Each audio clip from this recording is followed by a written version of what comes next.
बच्चों, let's see this question. The question says state true और false. हमें सही या गलत बताना है। Laws are important for the smooth running of country. किसी भी एक देश को चलाने के लिए स्मूथली चले, लॉ बहुत इंपॉर्टेंट हो। So this is absolutely correct statement. ये एकदम ही सही है यहाँ पे। अब इसका हम एक एग्जाम्पल से समझते हैं तो आपको बेटर तरीके से समझ में आ जाएगा।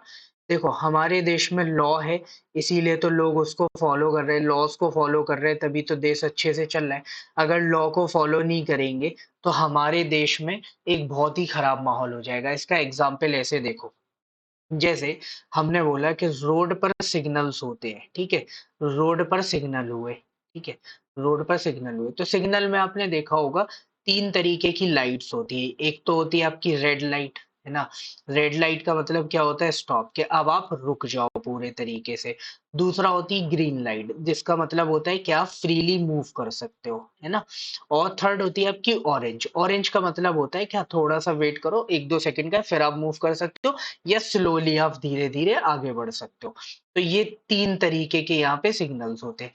अब सपोज अगर सिग्नल पे रेड लाइट है, ये सपोज ये एक स्क्वायर है, तो यहाँ पे इस साइड से आने वाले लोगों के लिए, इस साइड से आने वाले लोगों के लिए मैंने ये ब्लू कलर से बोल दिया कि इनके लिए रेड लाइट है। और जो नीचे साइड से जो लोग जा रहे हैं इनके लिए ग्रीन लाइट है। ठीक है, तो अगर ये रेड लाइट वाले लोग नहीं रुके तो ये तो आपस में टकरा जाएंगे ना। तो अगर ये लॉ ब्रेक कर रहे हैं तो इसकी वजह से क्या हो रहा है? एक्सीडेंट हो रहा है। अब एक्सीडेंट के केस में क्या होगा? लोगों के बीच में लड़ाई झगड़े वो सारी चीजें बढ़ेंगी, तो अफरा तफरी मचेगी ना वहां पे। तो अगर लॉ है कि रेड लाइट वाले को बोल दिया कि आपको रुकना है ना, तो उसकी वजह से ये ट्रैफिक स्मूथली चल रहा है या नहीं चल रहा है। तो ऐसे ही और लॉज भी होते जिनकी वजह से हमारा देश क्या है? स्मूथली रन कर पा रहा है। तो लॉज देश स्मूथ रन करे उसके लिए बहुत ज्यादा जरूरी होते हैं, इंपॉर्टेंट होते हैं। सो ये स्टेटमेंट हमारा करेक्ट है। Hope you understood it well.